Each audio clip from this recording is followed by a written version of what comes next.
اعوذ باللہ من الشیطان الرجیم بسم اللہ الرحمن الرحیم ربی اشرح لی صدری ویسر لی امری واحلل عقدۃ من لسانی یفقہوا قولی۔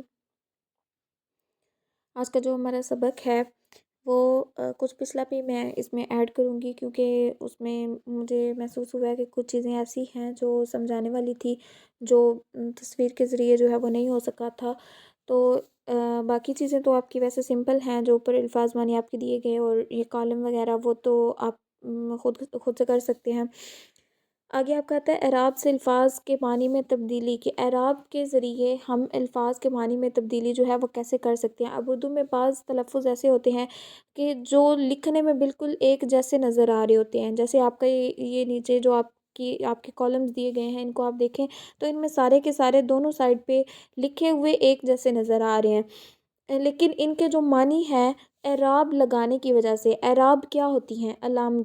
علامتیں مطلب زیر زبر زیر پیش، یہ جو آپ کی ہوتی ہیں، ان علامتوں کو لگانے سے، مطلب ان کی پوزیشن چینج کرنے سے، کسی لفظ پر زبر لگانے سے، کسی پر زیر لگانے سے، کسی پر پیش لگانے سے، وہ اس کا جو معنی ہوتا ہے وہ چینج ہو جاتا ہے، معنی اس کا تبدیل ہو جاتا ہے۔ جیسے گرد کے اوپر اب زبر آتی ہے تو اس کا معنی کیا ہوگا؟ دھول یا مٹی۔ اور گرد کے نیچے اب زیر آ گئی ہے تو اس کا معنی ہوگا آس یا آس پاس۔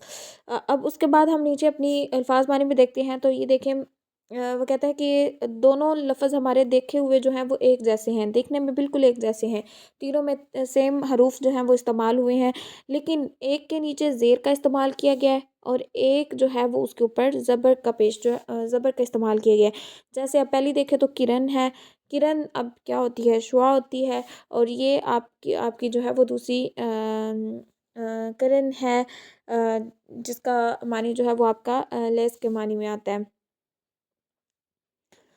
اس کے بعد نیچے والی جو اگزامپلز ہیں سیم، ملک ہے اور یہ ملک ہے، اسی طرح نیچے آپ کا حسن اب اس کے اوپر پیش آ گئی ہے اور اس کے اوپر زبر آ گئی ہے، حسن جگ، اور یہ نیچے آپ کا حکم اور حکم، یہ آپ کی الگ الگ چیزیں ہیں۔ جیسے حکم آرڈر ہوتا ہے، یا کسی کو جو ہے وہ کوئی یوں سمجھ لے جیسے کسی کام کی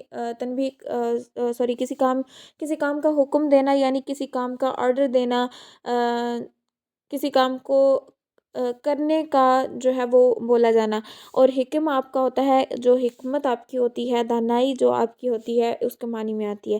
اب اس کے بعد سابقے اور لاحقے ہیں، جو ہم اس سے پہلے کئی بار پڑھ چکے ہیں کہ سابقے کس طریقے سے ہم اس کو یاد رکھ سکتے ہیں کہ سابقہ سے مراد، جیسے ہم ویسے الفاظ استعمال کرتے ہیں نا، سابقہ وزیر اعظم، یا سابقہ جو ہے وہ صدر، یا اس طرح سے۔ اس سابقہ کا کیا مطلب ہوتا ہے؟ سابقہ کا مطلب ہوتا ہے پہلا، جو گزرا ہوا، پہلے والا جو تھا۔ سابقہ وزیر اعظم کا مطلب کیا ہے؟ کہ جو پہلے والا وزیر اعظم تھا۔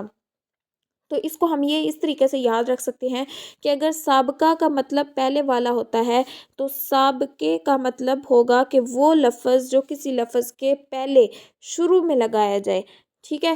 تو وہ حروف یا الفاظ جو کسی دوسرے لفظ سے پہلے آ کر ایک نیا بامعنی لفظ بنا لیتے ہیں، سابقے کہلاتے ہیں۔ جیسا کہ بے زبان، اب بے کیا ہے؟ یہاں پہ سابقہ ہے، اور بے باک، بے سابقہ ہے، بے سہارا۔ تو یہ دیکھیں، یہ لفظ سے پہلے آ رہے ہیں، تو اس کو آپ یاد رکھ سکتے ہیں کہ سابقہ سے مراد ہوتا ہے پہلے والا، اور سابقے سے پھر اس طرح آ جائے گا کہ وہ حروف یا الفاظ جو کسی لفظ سے پہلے آئیں۔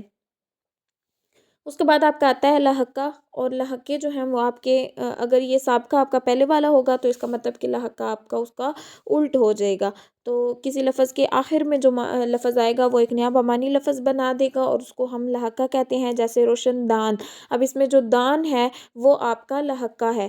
سائنسدان، کالم دان، اب نیچے اگر ہم دیکھیں تو اس میں اب ان ہے، وہ آپ سے کہتے ہیں کہ دیے گئے سابقوں لاحقوں کی مدد سے دو الفاظ بنائیں۔ اس میں آپ نے ہر ایک کے ساتھ دو الفاظ بنانے ہیں، اور یہی آپ کا جو ہے وہ ہوم ورک بھی ہوگا۔ ان جو ہے وہ آپ کا ان سے اب سابقہ بنانا ہے، جیسے انجان، ان پڑھ، اس طرح سے۔ اب اس کے شروع میں آ رہا ہے، دیکھیں جان کے شروع میں جب آ رہا ہے تو وہ سابقہ ہوگا، انجان، ان پڑھ، پڑھ کے اسٹارٹ میں آ رہا ہے، شروع میں آ رہا ہے، پہلے آ رہا ہے تو وہ سابقہ ہوگا۔ اسی طرح اب آپ کا ہم کیا لیتے ہیں بردار، جیسے ہمارا ہوتا ہے فرما بردار، ٹھیک ہے۔ تو دیکھیں اب یہ بردار جو ہے یہ ہمارا لفظ اس لفظ کے بعد آ رہا ہے، تو یہ ہمارا لحقہ جو ہے وہ بن جائے گا۔ یہ کچھ چیزیں تھی جو سمجھانی تھی، اور اس کے بعد ہمارا آتا ہے نیچے یہ ایک اس نے پیراگراف آپ کو دے دیا، اور اس میں سے وہ آپ سے کہتا ہے کہ اس عبارت کو غور سے پڑھیں اور اس میں پسندیدگی اور تنقید، نکتہ چینی، ان دو چیزوں کو الگ الگ کر کے لکھیں۔ اب پسندیدگی کیا ہوتی ہے کہ جس چیز کو یا جس بات کو ہم پسند کرتے ہیں اس کو ہم استحسان یا پسندیدگی کہتے ہیں۔ کوئی بھی ایسی بات، کوئی بھی ایسی چیز جو ہمیں پسند آتی ہے، جس کو ہم کہتے ہیں کہ ہاں یہ چیز مجھے پسند ہے، اور اس میں ہم کوئی بھی عیب نہیں نکالتے، وہ ہمارا استحسان یا پسندیدگی کہلاتا ہے۔ اور اس کے بعد دوسرا ہمارے پاس آتا ہے تنقید یا نکتہ چینی۔ یہ کیا ہوتی ہے کہ کسی چیز میں عیب نکالنا، ہمیں کوئی شخص پسند نہیں ہوتا تو ہم کہتے ہیں کہ اس میں جو ہے وہ اس پر نکتہ چینی کرتے رہتے ہیں، یہ ایسی ہے، یہ ویسی ہے، یا یہ ایسا ہے، یہ ویسا ہے، یہ اس میں یہ بھی چیز ہے، یہ بھی چیز ہے، یہ بھی برائی ہے، وہ بھی برائی ہے۔ تو وہ نکتہ چینی جو ہوتی ہے نا، وہ آپ کی کسی کے عیب کو جو ہے وہ نکالتے رہنا، کسی چیز میں، کسی انسان میں عیب کو نکالتے رہنا۔ اب اس میں دیکھیں علی ایک ذہین اور محنتی طالب علم ہے۔ اب اس میں دیکھیں پسندیدگی کا استحسان کے اظہار جو کیا ہے کہ علی جو ہے وہ ایک ذہین اور محنتی طالب علم ہے، اس نے خوب محنت کی اور امتحان میں نمایاں نمبر حاصل کیے۔ علی کی استانی صاحبہ نے کہا شاباش علی، مجھے تم پر فخر ہے، اگر تم اسی طرح محنت کرتے رہے تو انشاءاللہ زندگی کے ہر میدان میں کامیاب ہوگے۔ اب اس میں دیکھیں کہ ڈھیر سارے جملے آپ کے، جیسے استانی صاحبہ نے تعریف کی، پسندیدگی کا اظہار کیا، اس کے بعد والدین ہیں، ابو نے بھی اس کی کامیابی پر بہت خوش ہوئے، اس کی محنت کو بہت سراہا، اسے بائی سائیکل لے کر دی، علی کے دادا جان نے بھی اسے پیار کیا۔ مطلب یہ اس طرح کی چیزیں جو ہمیں پسند آتی ہیں، جس کو پسند کیا جاتا ہے۔ اور نکتہ چینی آپ دیکھیں، اگلا پیراگراف ہم پڑھیں تو اس میں راستے میں ایک آدمی کیلے کھا کر چھلکے سڑک پہ پھینک رہا تھا۔ دادا جان نے اسے کہا بھئی کیا آپ کو اندازہ نہیں کہ کیلے کے چھلکے سے پھسل کر کوئی گر سکتا ہے اور اسے چوٹ آ سکتی ہے؟ تو یہ آپ کا کیا کہلائے گا اس میں تنقید یا نکتہ چینی۔